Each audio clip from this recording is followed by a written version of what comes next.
an excellent series. I'll project Rosa, and then then maybe I might let some Sandra slip in.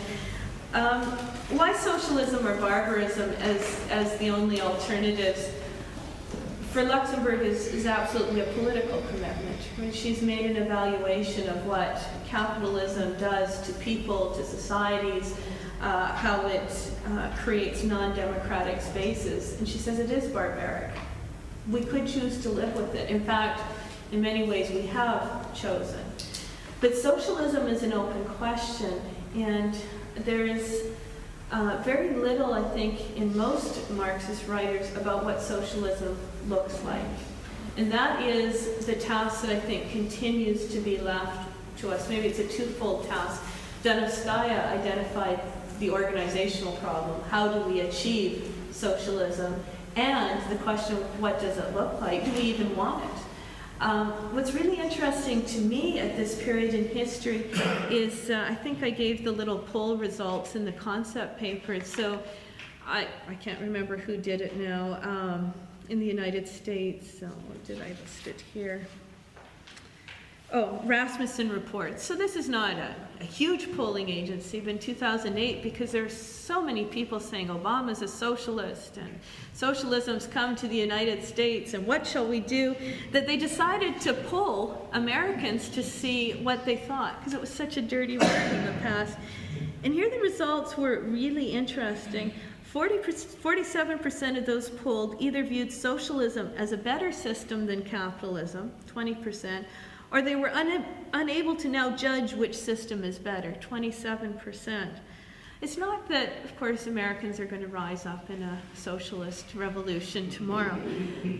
But for the first time, it seems like the possibility about talking about alternatives is open. And that is really a tremendous opening.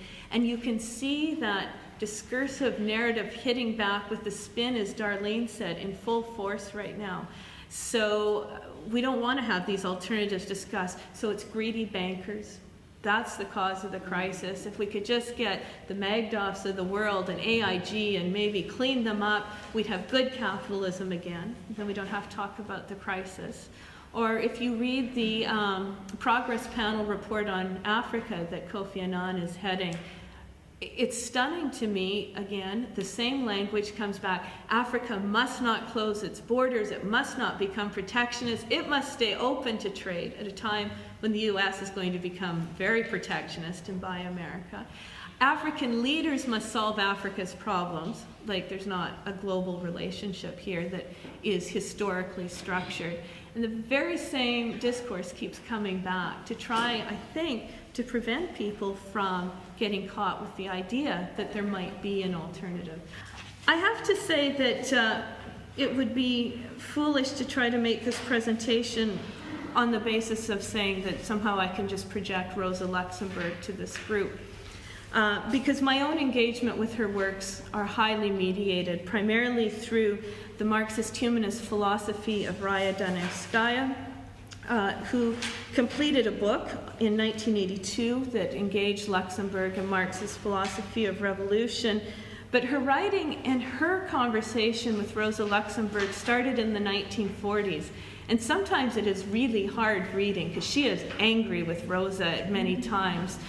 Rosa shamelessly says things like she's going to correct Marx, and people didn't like to hear those types of statements.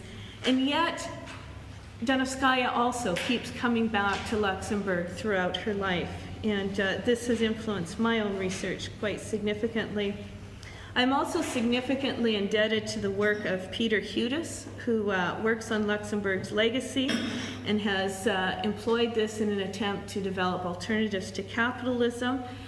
He and Kevin Anderson were instrumental in bringing a number of Luxemburg's writings on gender and non-Western people into the press in 2004. And are continuing that project, by the way. I think there's an estimated 15 volumes or something of Luxemburg writings that that are in translation and that will start to appear. So we're really at the very early cusp of research in terms of her contributions. And finally, you're going to find that there is a very central question about value production that keeps coming up in my discussion.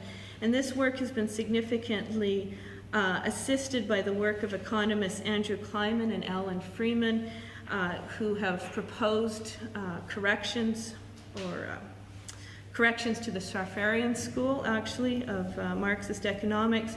So I'm particularly indebted to their work, but also in general to the support for heterodox economics that has some ties to Canada, but also the United States and England. Of course, these individuals bear no responsibility for my analysis or what follows. So I want to take a moment to do the glossary of economic terms that we need to have in our hip pocket when it comes to talking about Luxemburg's theory of accumulation. And this really begins with dealing with Marx's terminology as he develops it through the 3 volumes of Capital. And if we were really being honest, the subsequent 4 volumes on theories of surplus value.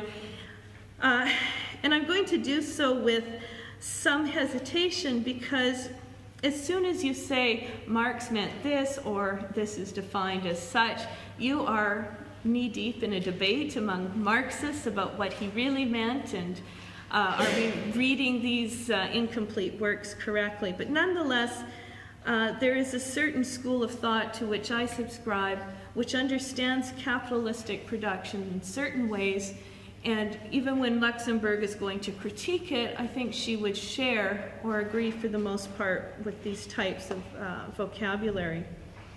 So, as most people here will know, at least in part, Marx's famous work, Capital, was designed to understand what he called capitalistic production. We don't start talking about capitalism until Marx is dead and gone. So he was really trying to understand those fundamental levers within the economy that produce value. Now, his analysis is expansive. In volume 1, he begins at the very basis, or the smallest unit, dialectically for him, and that is the commodity. Capitalism, as we know, produces commodities. What was unique for Marx, from Marx's analysis, is that the commodity has a dual role. It is use value, the thing itself, what it can do. But more importantly, in this mode of production, it is an exchange value. And commodities, we know, exchange and are mediated. Marx developed a theory of money as a result.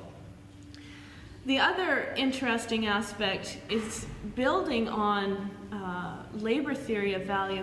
Marx really interrogated what is labor itself in the place of production.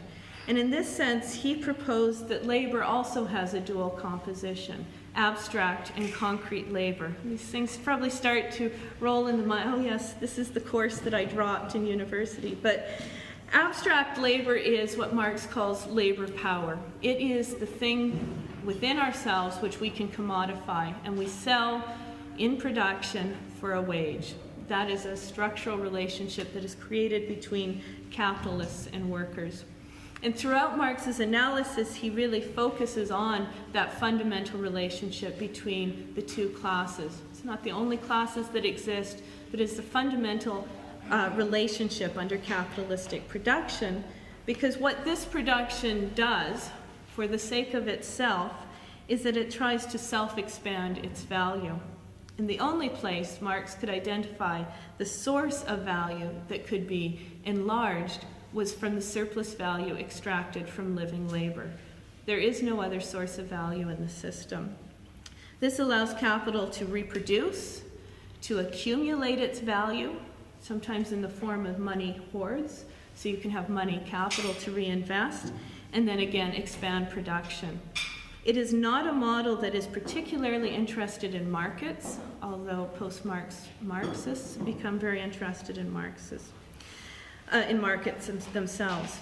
Now, the pursuit of surplus value extraction also orients